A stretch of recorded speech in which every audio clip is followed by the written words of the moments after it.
Oi, pessoal! O podcast TI com Elas recebe Lúcia Rodrigues, diretora de Habilidades e Inteligência Artificial da Microsoft Brasil, para uma conversa sobre um dos mais relevantes projetos de capacitação tecnológica do país, a Escola do Trabalhador 4.0, que já soma mais de 2,2 milhões de pessoas cadastradas.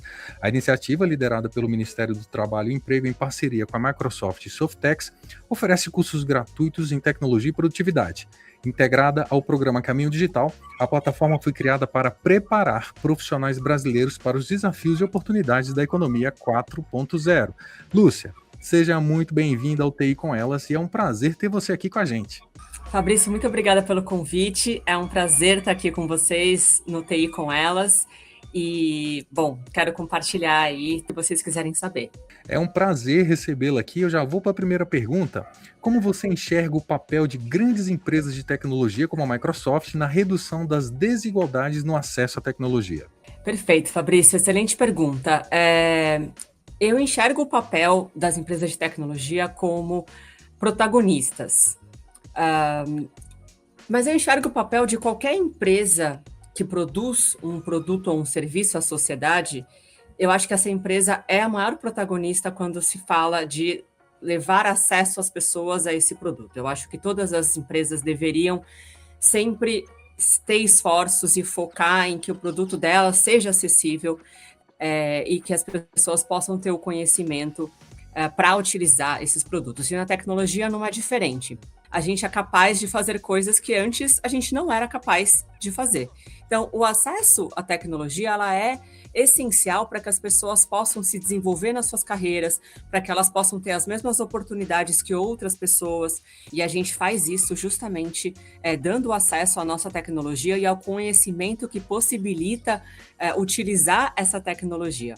Então, eu acho que o papel das empresas é realmente protagonista.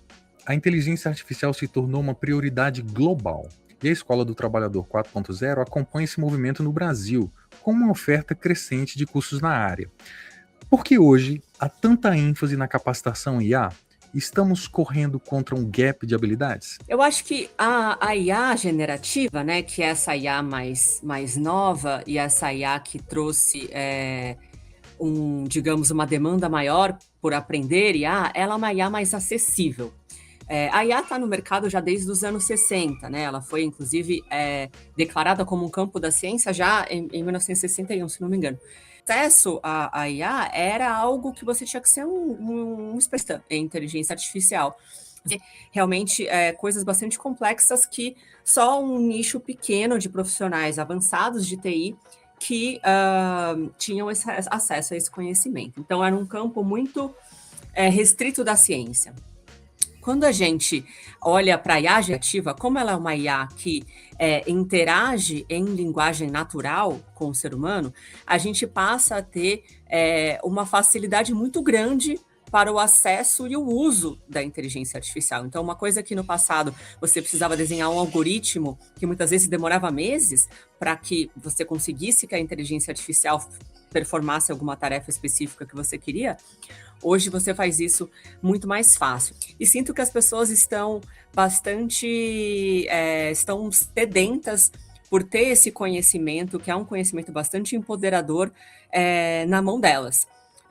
Então, eu acho que tem a IA generativa trouxe uma acessibilidade, né, para o uso de inteligência artificial que acabou aumentando muito a demanda pelo uso e também pela aprendizagem da IA. Perfeito.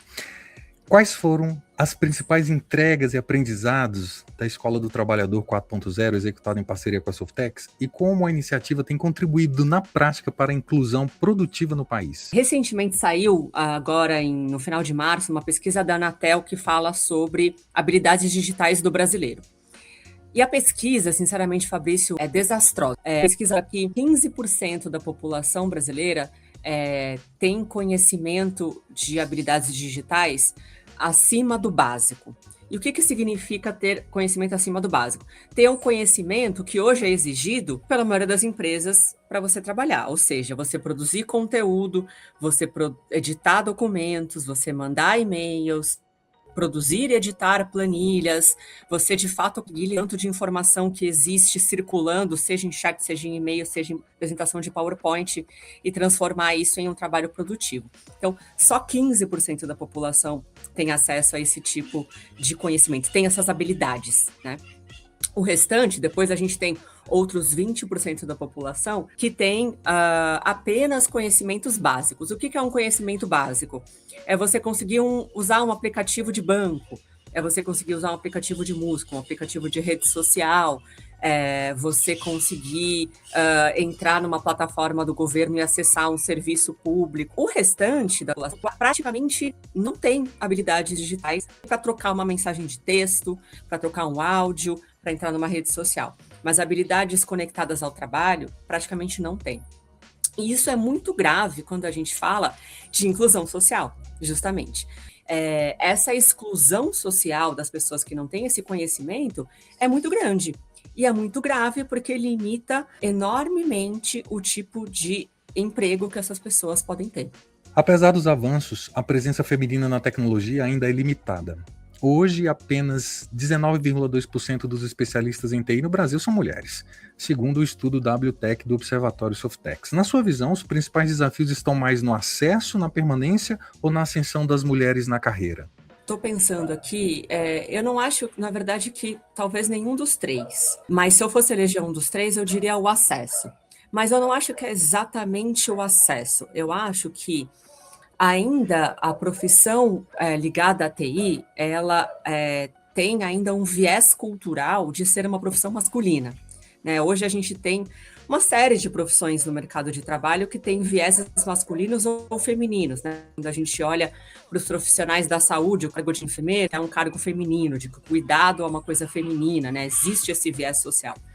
Quando a gente olha, né, para engenharia, a gente tem majoritariamente um viés que pende para o lado masculino, e o TI tem esse viés que pende para o lado masculino. Então, muitas vezes, quando a gente olha para os jovens que estão na idade de eleger a profissão, eles ainda são bombardeados com vieses de gênero quando a gente fala de escolha de profissão, né? Ainda existem muitas pessoas na sociedade que acham que determinadas profissões são para homens, determinadas profissões são para mulheres.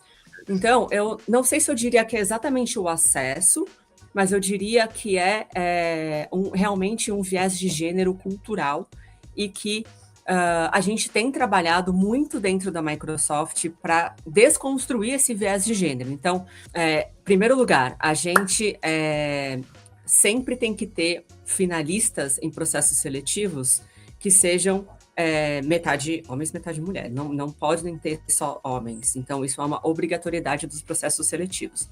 Um outro elemento também que é importante para a gente nos cursos que a gente dá, a gente sempre busca trazer metade dos professores mulheres, ou muitas vezes todos os professores mulheres, porque a gente quer mostrar para quem está aprendendo tecnologia que tecnologia, sim, é uma profissão para quem quiser.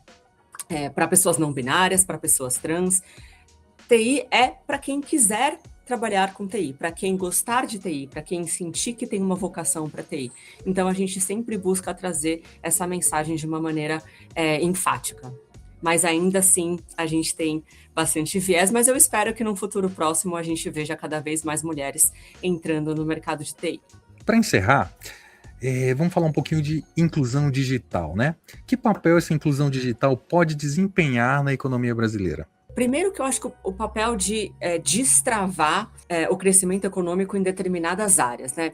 É muito comum que a gente olhe para os dados econômicos, né, do país e a gente veja que os nossos produtos mais exportados, né, a nossa economia é muito baseada em commodities. Só que muitas vezes a gente esquece que transformar um produto, né, uma commodity, em um produto final de valor agregado é algo que muitas vezes precisa de tecnologia.